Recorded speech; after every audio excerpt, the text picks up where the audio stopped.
50 গ্রাম মিষ্টি কম দিতে পারলে 20 টাকা লাভ থাকবো। ভাই 2 কেজি 10 গ্রাম আহে দিয়া দিই মিষ্টি। দেন দেন, সমস্যা নাই, কা দেন। যাক আল্লাহ বলো তো জিনিসটা ঘুরে নাই পাচ্ছি। এই যে ভাই নেন 2 কেজির বেশি মিষ্টি আছে। আচ্ছা এই লও তোমার টাকা। হালা গাদা বলত। ভাই আবার আয়েন। আচ্ছা এই,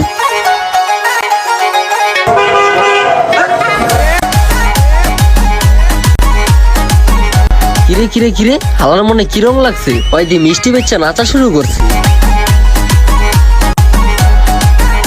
না না না, এই জায়গায় অবশ্যই একটা রহস্য আছে। ভাই মিষ্টি কত করে কোনগুলা? ভাই এই যে সাদা মিষ্টি আপনার 280 টাকা, কালো জাম আপনার 290 টাকা, মুখে মশলা আপনার 420, ল্যাঞ্চি আপনার 450। এবার কোনগুলো আপনারে দিমু? সাদা মিষ্টি কালা জাম 3 কেজি মিলায় দেন। আচ্ছা দিদাতি। আরে শালার এতক্ষণ এত হই না আবার কয় সাদা মিষ্টি দিতে। তুমি আমার এত হয়রানি করছো না, দিতাছি তোমারে ভালো কইরা। ভাই 3 কেজি থেকে 10 গ্রাম একটু কম আছে, দিয়া দিলাম। দেন দেন দেন। হ্যাঁ তোমার দিয়ে দিলাম, একবারে দিয়ে দিলাম তোমারে। 3 কেজি মিষ্টি থাকবো ওজন, এটা দিয়ে হালকা হালকা লাগতেছে। হ্যাঁ কিরে টের পেয়ে গেল গানি? হ্যাঁ হায় হায় রে। ভাই একটু হালকা লাগতেছে মনে হয়। হালকা না ভাই, আপনার যদি সন্দেহ মনে হয় এই পাল্লাতে আপনি না না না, আপনি একবার মাইপা দিছেন না, আবার মাপতে যাবেন কে? আল্লাহ। কয় টাকা? ভাই আপনার 770 টাকা। 770 টাকা তো 500 600, এই নেন 770 টাকা। হে আল্লাহ বলত। হালা গাদায় আটটু চালাকি করলে ধরা খেয়ে যেতাম গা। যাও বলো ওই দি একটু পর পর খালি নাচে, দুনিয়ার সব খুশি কর মনে পড়লো নি? ওইটাছে এটা কি? অবশ্যই বিশাল বড় রহস্য আছে। ভাই রসমালাই আছে আপনার দোকানে? হ্যাঁ রসমালাই আছে তো। ভাই কেজি কত করে রসমালাই? ভাই রসমালাই আপনার চেহারার মতো না, আমার রসমালাই একেবারে সাদা মিষ্টি দিয়ে মনে করেন ভরা। আমি উল্টাপাল্টা রসমালাই বেচি না, কেজি পড়বো আপনার 280 টাকা। ঠিক আছে তাহলে আমার আধা কেজি রসমালাই দেন। আচ্ছা আপনি একটু খিসকে দাঁড়ান, আমি আধা কেজি রসমালাই দিতে আসি। ভাই আপনি একটু ওই জায়গায় যা দাঁড়ান।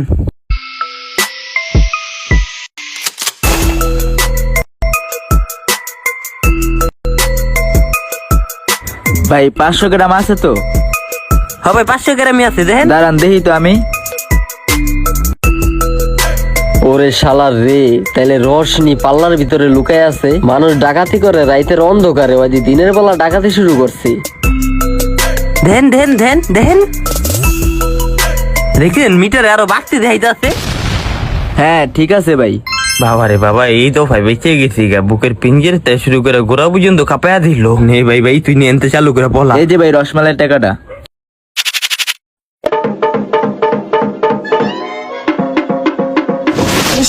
বলো লাগতাছে হালার মনে আবার রং লাগতাছে।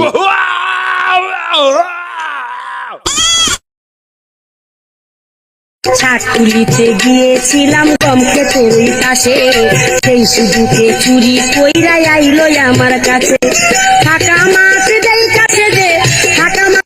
কাছে যে গল করিয়া যাই রে। ভালোই তো, খুব সুন্দর চলতেছে তাই না?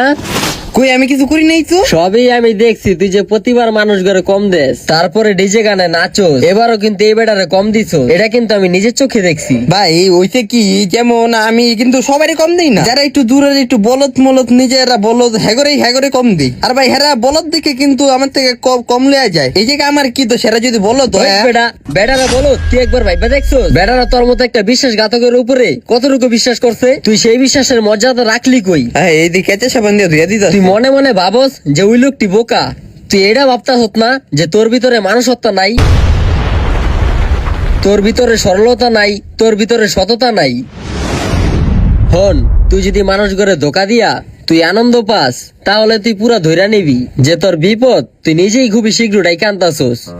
হন তোর একটা কথা কই, তুই যখন এই মানুষ করে ধোকা দিবি বা ধোকা দিতে মন চাইবো, তখন এই একটা কথা মনে করবি, তুই হয়তো হ্যারে ধোকা দিয়ে লাভবান হইতাছস, হ্যাঁ তোরে ধোকা দিতে পারতাছে না, কিন্তু তোর তো পরিবার আছে, তোর এই পরিবারের মানুষ গড়ে তোর মতোই অন্যান্য মানুষরা ধোকা দিব, কারণ তোর বংশধর তো সারা পৃথিবীতে ছড়ায় ছিটায় আছে, তোর পরিবারের সদস্য ঘুরা ফিরা তোর বংশধরের মুখে যে এই পড়বো, বেকুবের ঘরে বেকুব।